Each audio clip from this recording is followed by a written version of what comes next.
सिया राम आई है, हो सिया राम आई है, हो सिया राम आई है, हो सिया राम आई है। सजाओ नगरी आज सिया राम आई है, सजाओ नगरी आज सिया राम आई है, सजाओ नगरी आज सिया राम आई है, सजाओ नगरी आज सिया राम आई है।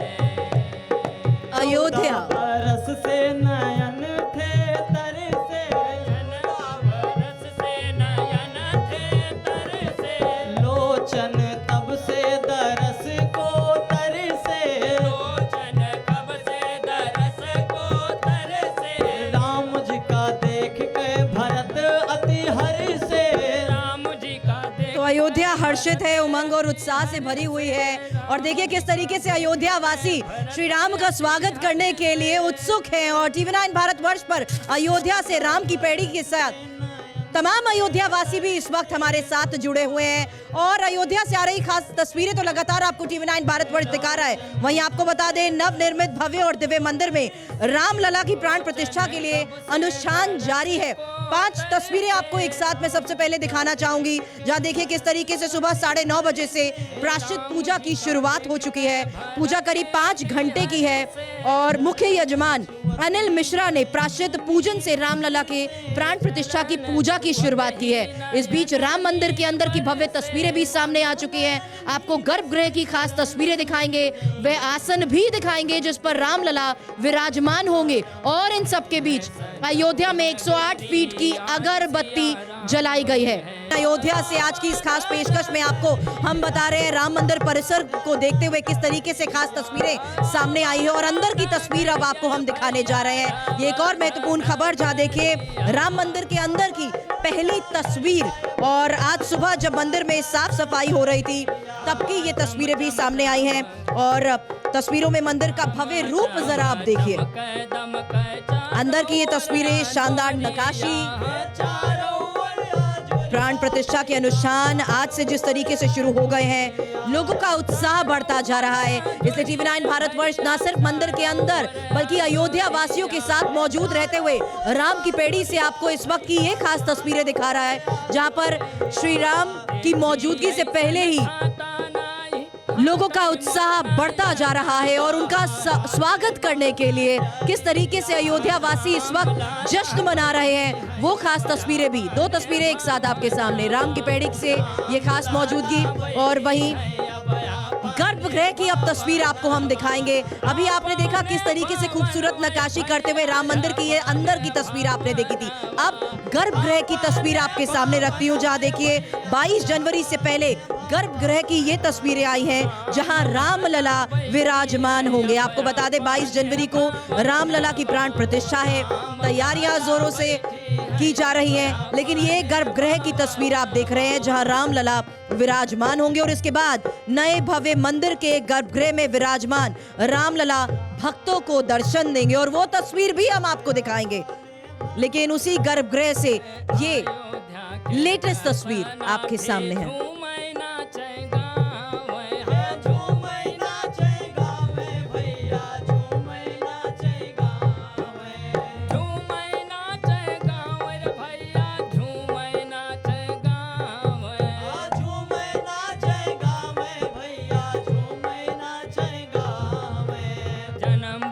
मंदिर लख के परमानंद पावे, परमानंद पावे भैया, परमानंद पावे, परमानंद पावे। तो उत्साह लगातार लोगों के बीच बढ़ता जा रहा है और श्री राम का स्वागत करने के लिए जिस तरीके से तैयारियां की जा रही हैं और आज विशेष तौर पर क्या क्या खास कार्यक्रम चलाए जा रहे हैं, उसके तहत ही मेरे सहयोगियों की रिपोर्ट्स भी हम आपको दिखाएंगे। लेकिन आप देखिए किस तरीके से भव्य तैयारी के साथ साथ निमंत्रण, पूजा पाठ, ये तैयारी यहाँ पर शुरू हो चुकी है। प्रायश्चित पूजा को लेकर भी बड़ी खबरें हैं, क्योंकि प्राण प्रतिष्ठा अनुष्ठान की जो शुरुआत हुई है उसको लेकर ये बड़ी खबर आपको बता रही हूँ। मूर्ति निर्माण स्थल पर हो रही प्रायश्चित पूजा, अयोध्या के विवेक सृष्टि में मूर्ति निर्माण हुआ है और कल से पूजा, रामलला गर्भगृह में कल से होने वाली पूजा को लेकर भी खबर मिल रही है। मेरे सहयोगी कुंदन लगातार हमें बता रहे हैं कि किस तरीके से आज से रामलला प्राण प्रतिष्ठा के अनुष्ठान की शुरुआत हो गई है। पूजा पद्धति से जुड़ी हर जानकारी TV9 भारतवर्ष आपको बता रहा है और इस वक्त हम जिस जगह पे मौजूद हैं वहाँ पे प्रायश्चित पूजन शुरू हो रही है। जी हाँ, इस वक्त हम मानव सृष्टि ट्रस्ट के सामने खड़े हैं और यही वो जगह है जहाँ पर मूर्ति निर्माण हुआ है और जो आधिकारिक जानकारी मुहैया कराई गई है तीर्थ क्षेत्र की तरफ से, यहीं पे सर्व प्रायश्चित, दशाविध स्नान, यजमान का वेपन, पूर्वांग और उत्तरांग, एक तरह से कह सकते हैं कि प्रायश्चित, फिर गोदान, फिर इसके अलावा कर्मकुटी होम, ये सब कुछ मूर्ति निर्माण स्थल पर हो रहा है। इसका मतलब है कि पहले दिन की जो पूजा है, जो जिसके बारे में हम बात कर रहे हैं कि प्राण प्रतिष्ठा से पहले आधिकारिक पूजन की विधि शुरू हो गई है, उसकी जो कुछ पूजन पद्धति है वो यहाँ हो रही है। कुछ मूर्ति जहाँ पे रामलला की मूर्ति गर्भगृह है वहाँ भी तैयारियाँ चल रही हैं, लेकिन आधिकारिक रूप से यहीं पे पूजन अर्चन के कार्यक्रम शुरू हो रही है। लगभग 5 घंटे का कार्यक्रम है और इसके बाद, इस पूजा के बाद कल मूर्ति को गर्भगृह में ले जाया जाएगा। प्रायश्चित पूजन इसलिए भी ज़रूरी है क्योंकि जब विग्रह बनाई जाती है तो उसमें छेनी, हथौड़ी, तमाम तरह की चीज़ों का प्रयोग किया जाता है, जिसके बारे में ऐसी मान्यता है कि भगवान को कष्ट एक तरीके से होता है और इसको प्रायश्चित के तौर पर देखा जाता है कि जाने अनजाने में जो गलती हमसे हुई है उसके लिए हम प्रायश्चित मांगते हैं और कृपया आप अपने प्राकृतिक विग्रह स्वरूप में आइए, इसके लिए भगवान का आह्वान किया जाता है।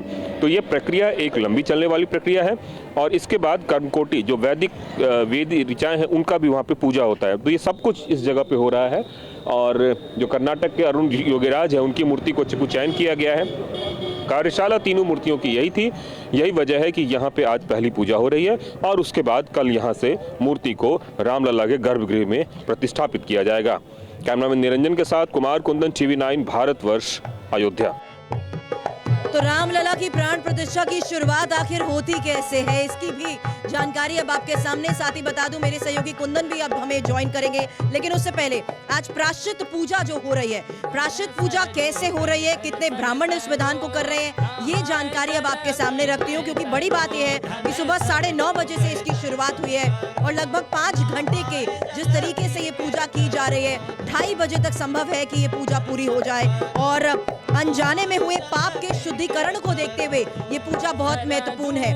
और साथ ही आपको बता दें, पूजा करने वाले यजमान हैं 121 ब्राह्मण करा रहे हैं ये से। और आंतरिक, मानसिक, बाहरी तरीके से कैसे होती है ये पूजा, ये जानकारी सामने आई है। इसमें दान भी दिया जाता है, गोदान, स्वर्ण दान या द्रव्य दान। और पूजा करने वाले यजमान, ये हम आपको एक जानकारी बता रहे हैं उस प्रायश्चित पूजा के बारे में कि आखिर कैसे हो रही है, कब से इसकी शुरुआत हुई, क्यों होती है ये पूजा, कौन करते हैं।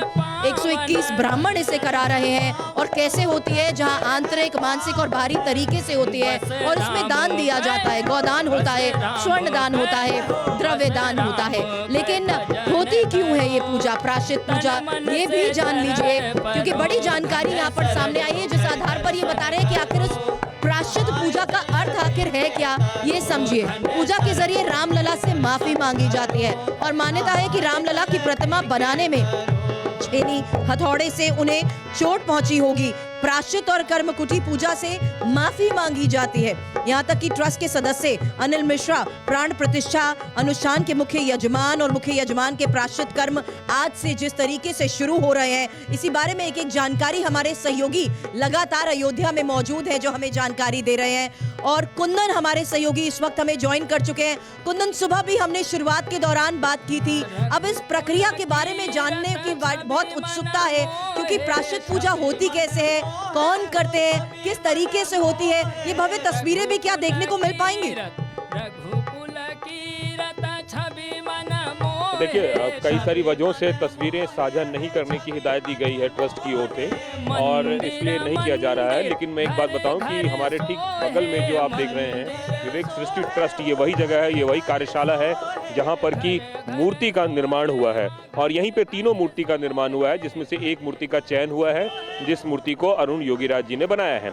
अब आपने कहा कि प्रायश्चित पूजन होती क्या है, तो दरअसल जाने अनजाने या गलती से कई सारी ऐसी चीज़ें हमारे आपके साथ हो जाती है जिसको हम नहीं करना चाहते हैं लेकिन फिर भी करते हैं। तो इन गलतियों की माफ़ी के लिए भगवान के सामने प्रायश्चित पूजन करते हैं और इसमें मूर्तिकार भी बैठता है, वो मूर्तिकार जिसने मूर्ति बनाई हो। इसके साथ साथ जो वेद पाठी होते हैं वो बैठते हैं और कर्मकांडी ब्राह्मण होते हैं, और साथ में जो यजमान होता है, जैसे तीर्थ क्षेत्र की ओर से जो अनिल मिश्रा का नाम आया है, तो सपत्नीक वो पधारे हैं इस वक्त थोड़ी देर पहले, और उससे पहले अरुण दीक्षित जिनके ऊपर जिम्मेवारी है इस पूरे कार्यक्रम को करने की, वो यहाँ पे उनकी टीम यहाँ पहुँच चुकी है। थोड़ी देर पहले पंडित थाल में सारी पूजन विधि की चीज़ों को लेकर पहुँचे हैं, कुश लेकर पहुँचे हैं, क्योंकि भगवान की सैया जो है वो कुश पे होगी, और इसके साथ साथ जो यजमान होंगे उनको भी अनुष्ठान में रहना पड़ेगा, निष्ठा में रहना पड़ेगा, तो वो पलंग पे नहीं बल्कि सामान्य बिस्तर पे सोएंगे, तख्त पे सोएंगे, कुश की आसनी होगी। तो ये सारे सामान लेके लोग पहुँचे हैं पूजन विधि की, और अब पूजा शुरू हो चुकी है। तो जो सबसे पहले है वो स्नान होता है। स्नान में आंतरिक और बाह्य शुद्धता होती है, इसके साथ साथ प्रायश्चित के कुछ कर्म क्रिया है उसको पूरा किया जाएगा, और ये प्रोसेस मान के चलिए सुरभि थोड़ा लंबा चलता है। तो अभी जो कार्यक्रम है वो थोड़ी देर पहले शुरू हुआ है, और इसके इतर लेकिन इस बीच जो कार्यक्रम चल रहा है उसके बारे में जानना लोग जरूर चाहते हैं। कुंदन, मैं आपके पास आती हूँ जल्द वापस, लेकिन 500 साल बाद राम मंदिर ने साकार रूप लिया है, और 22 तारीख को जब प्राण प्रतिष्ठा होगी इसका भव्य रूप तो सामने आएगा ही। लेकिन बताते हैं आपको कि आखिर प्राण प्रतिष्ठा में ऐसा होगा क्या जो पहले कभी नहीं हुआ। एक और बड़ी इंटरेस्टिंग इंफॉर्मेशन आपके सामने रख रहे हैं, क्योंकि जिस तरीके से इस बारे में जानकारियां सामने आ रही है कि 150 परंपराओं के संत और महामंडलेश्वर के साथ साथ महंत और नागा इसमें शामिल होंगे। वहीं पहाड़ों, जंगल, तटीय इलाकों के साथ साथ द्वीपों में रहने वाले भी शिरकत करने वाले हैं। हर तरह के भारतीय वाद्य यंत्र तो बजेंगे ही। 121 आचार्यों की देखरेख में जिस तरीके से अनुष्ठान किया जा रहा है, इसी के बारे में एक जानकारी हमारे सहयोगी भी हम तक पहुंचा रहे हैं, और मेरे सहयोगी अभिजीत भी इस वक्त हमारे साथ हैं। वो भी लगातार हमें रिपोर्ट्स भेज रहे हैं कि आखिर किस तरीके से ये शुरुआत हो चुकी है प्राण प्रतिष्ठा में। जिस तरीके से ये शुरुआत हो रही है, 22 तारीख से पहले जो विशेष तौर पर कार्यक्रम चल रहे हैं, उसी की एक और रिपोर्ट हमारे सहयोगी अभिजीत ठाकुर ने भी हमें भेजी है। ये रिपोर्ट देखिए। अयोध्या में एक तरफ जहां राम मंदिर में प्राण प्रतिष्ठा के से संबंधित अनुष्ठान चल रहे हैं, वहीं सरयू किनारे भी यहाँ पर यज्ञ अनुष्ठान लोग कर रहे हैं। हमारे साथ बातचीत करने के लिए मौजूद हैं। कहाँ से आए हैं, सबसे पहले परिचय बताएं आप। हम लोग दिल्ली से आए हैं। मेरा नाम विजय मेहता है और मैं बीजेपी का विदेश विभाग की टीम में हूँ और लंदन और यूरोप का मैं प्रमुख हूँ। ये जो राम राज्य की स्थापना का संकल्प है वो यहाँ की सभी जनता के साथ हमने भी लिया है। कल हमने रामलला जी के दर्शन किए और हनुमानगढ़ी के भी दर्शन किए हैं, और चारों ओर एक बहुत बड़ा उत्साह है, और हमारी ये बिल्कुल प्रार्थना भी है और इच्छा भी है और पूरा विश्वास है कि भारतवर्ष आगे आने वाले समय में एक राम राज्य बनेगा। निश्चित आनंद साहू नाम है। भगवान श्री राम जी के कृपा से और सभी देवी देवताओं के आशीर्वाद से, भगवान सूर्य नारायण की बहुत ही बड़ी कृपा है कि भगवान श्री राम जी का मंदिर निर्माण हो रहा है। ये युगों युगों का सपना पुनः भगवान राम पधार रहे हैं, ऐसा उत्सव है। मैं खुद दिल्ली से आया हूँ और मुझे तो ऐसा लग रहा है कि यहीं रम गए हम लोग। और ये प्राण प्रतिष्ठा में हम लोग जैसे साधारण मनुष्य को, हमारे जैसे लोगों को भी न्योता मिला, और वो प्राण प्रतिष्ठा जो 22 तारीख हो रहा है उसमें सहभागी होने का जो सौभाग्य प्रभु राम जी के कृपा के बिना हो नहीं सकता। क्या प्रक्रिया आज पूरी की रहेगी, उसको थोड़ा समझाने की कोशिश करें। देखिए, राम राज्य बैठे त्रिलोका, हर्षित भये गए सब शोका, दैहिक दैविक। राहुल गांधी ने प्राण प्रतिष्ठा को देखते हुए पहली बार बड़ी बात कही है और कहा है कि एक राजनीतिक कार्यक्रम है और राजनीतिक कार्यक्रम में जाना कठिन है। पहली बार प्राण प्रतिष्ठा पर बोले राहुल गांधी। 22 जनवरी के कार्यक्रम को राहुल गांधी ने राजनीतिक बताया है और कहा है कि ये बीजेपी और आरएसएस का कार्यक्रम है, हम सभी धर्मों के साथ हैं। ये बात राहुल गांधी ने कही और कहा कि जो प्राण प्रतिष्ठा में जाना चाहता है जा सकता है। हिंदू धर्म के जो हमारे लीडर्स हैं, जो अथॉरिटीज हैं, उन्होंने कहा है कि वो नहीं जा पाएंगे क्योंकि ये राजनीतिक फंक्शन बन गया है। आरएसएस ने, बीजेपी ने 22 तारीख को एक चुनावी flavour, election flavour, political flavour दे दिया है। इसीलिए कांग्रेस प्रेसिडेंट ने इनकार किया वहां जाने का। जहां तक धर्म की बात है, हम सब धर्मों के साथ ये कहना चाहते हैं कि जो भी जाना चाहता है जा सकता है। भव्य मंदिर, सैकड़ों करोड़ों का खर्च, लाखों करोड़ों श्रद्धालुओं की असीम आस्था के रूप में खुलकर दान, ये सब कुछ संभव हुआ कैसे? श्री राम के काज में धन की कोई कमी नहीं। और आज इस वक्त राम की पेड़ी से TV9 भारतवर्ष के मंच पर जो खास मेहमान हैं, उनसे बेहतर इस बारे में और कोई नहीं बता सकता। श्री राम जन्मभूमि मंदिर तीर्थ क्षेत्र ट्रस्ट के कोषाध्यक्ष स्वामी गोविंद गिरी महाराज इस वक्त हमारे साथ हैं। स्वामी जी, TV9 भारतवर्ष को वक्त देने के लिए बहुत बहुत शुक्रिया आपका। जितनी उम्मीद की उससे कई गुना ज्यादा श्री राम के चरण में अर्पण किया गया। क्या इसे आजाद हिंदुस्तान के जनधन संग्रह का अभियान कहना सही नहीं है?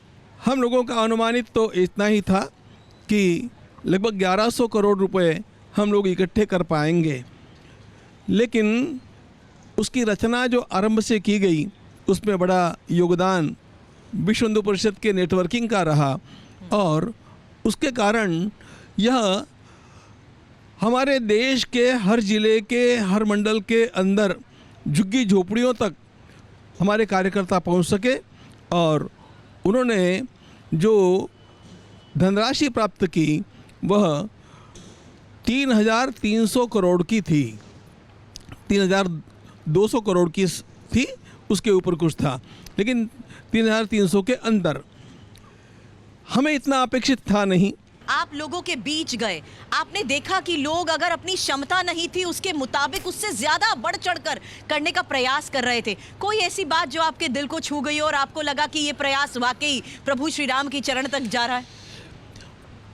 मैं अपने एक विद्यालय को जो परभणी जिले में है और गोदावरी के तट पर बनाया हुआ है, वहाँ पर मंदिर के दर्शन करके बाहर निकल रहा था तो हमारे वहाँ झाड़ू बुहारी लगाने वाली एक बहन अपने हाथ में कुछ लेकर के सिमटी सिमटी दूर खड़ी थी। तो उसने प्रणाम तो किया दूर से, लेकिन मैंने देखा कि वो कुछ बोलना चाहती है। तो मैंने कहा क्या बात है? तो उसने ला कर के 20 रुपयों का नोट बड़े संकोच के साथ अपने हाथ में मेरे सामने किया। कहा महाराज, मैंने सुना है कि आप राम जी के मंदिर में अब सेवा करने वाले हैं, तो क्या मेरी भी सेवा वहाँ तक पहुँच जाएगी? उसके भीतर की भावना वो मेरे हृदय को छू गई। मुस्लिम समुदाय की मैं यहाँ खास तौर पर बात करना चाहूंगी। आप उनके बीच भी गए, कैसा उनका रिएक्शन था, क्या देखने को मिला, वो अनुभव कैसा रहा आपका? महाराष्ट्र के नगर जिले के बेलापुर गांव की बात मैं कर रहा हूं और इस बेलापुर में वे सारे मुसलमान भाई मुझे मस्जिद में ले गए और मस्जिद में उन्होंने जय श्री राम के नारों के घोष के बीच में मुझे 51,000 रुपयों की राशि दी। बहुत बड़ी बात आपने कही है। हमारी दृष्टि में यह जो हो रहा है यह हिंदू मुस्लिम संघर्ष का परिणाम नहीं है, ये राष्ट्र के ऊपर आक्रमण करने वाले और राष्ट्रीयता को बचाने वाले इनके बीच का संघर्ष था और इसके बीच में राष्ट्रीयता की विजय होकर के और इस प्रकार का मंदिर बन रहा है। इसका राष्ट्रीय विचारधारा के सभी लोगों को आनंद है। सवाल है मंदिर किस संप्रदाय से संबंध रखता है उसको लेकर, और आप इस बात से वाकिफ होंगे कि इसको लेकर किस तरीके से विवाद हुआ। हमारे सारे संप्रदाय वैदिक हैं और इसलिए वेद प्रणीत उपासना पद्धति का ही प्रयोग होता है। अब उसमें भी कुछ शतकों से जब रामानंदीय संप्रदाय के अनुसार इसकी उपासना चली है तो वो उसी प्रकार की चलनी चाहिए, ऐसा सोच करके हम यहाँ पर उसी को प्रचलित करना चाहते हैं। अभी भी वही प्रचलित है और आगे भी वही रहेगी। फर्जी चिट को लेकर भी सवाल उठाए जा रहे थे। आपने बताया कि चंदा इस रूप से लोगों के बीच जाकर तो इकट्ठा किया गया, लेकिन फिर आपने ऑनलाइन उसका एक प्रोसेस शुरू कर दिया। लोग जो सेवा कर रहे हैं वो सेवा ऑनलाइन की जाए, इसकी पद्धति हमने आरंभ से निर्माण कर दी थी, क्योंकि वह सबसे विश्वसनीय और किसी भी व्यक्ति को बीच में आने का कारण नहीं, इस प्रकार की पद्धति है। हम आपको इतना और बतला देते हैं कि हम लोगों ने उसका व्यय भी जिस ढंग से किया है वह केवल RTGS से ही किया है। किसी प्रकार का हमने न तो कैश में व्यय किया है और न किसी प्रकार का हमने किसी को चेक भी दिया है। कि जितना भी काम चल रहा है ये पूरा का पूरा लेन देन ऑनलाइन है। एक बार फिर से मैं शंकराचार्य जी की कही गई बात पर आना चाहूंगी, क्योंकि अभी मुक्तेश्वरानंद जी की तरफ से तो ये भी कह दिया गया कि सब कुछ आधा अधूरा है, इसलिए वो प्राण प्रतिष्ठा समारोह में भी शामिल नहीं होना चाहते। मैं उनको खुली चुनौती देता हूं कि हमारे पास मंदिर पूर्ण न होने से पहले भी प्रतिष्ठा कैसे की जाती है इसके शास्त्रीय प्रमाण सब उपलब्ध है। आप ये कह रहे हैं सब कुछ सही तरीके से चल रहा है, क्योंकि उनकी तरफ से ये कहा गया कि प्राण प्रतिष्ठा मुमकिन नहीं है अगर पूर्ण रूप से पूरे तरीके से मंदिर तैयार नहीं हुआ है तो। मुझे पता नहीं उन्होंने कितने शास्त्र पढ़े हैं, मैं शास्त्र पढ़े हुए लोगों को उनके सामने खड़ा कर दूंगा, वे आकर के खड़े हो जाए तो। उन्होंने तो समय को लेकर भी सवाल उठा दिया कि टाइम भी उसके लिए सही नहीं है। इसके बारे में इसके पूर्व भी अनेक लोगों ने पूछा था और सब लोगों का समाधान आखिर हो गया, क्योंकि इससे बढ़िया और कोई समय हम लोगों को इन 10 दिनों में मिलने वाला था नहीं। और बढ़िया से बढ़िया मुहूर्त के ऊपर बढ़िया से बढ़िया लोगों से यह प्राण प्रतिष्ठा का कार्य हो रहा है और इसे हम लोगों को उत्साह के साथ मिलकर के संपन्न करना चाहिए।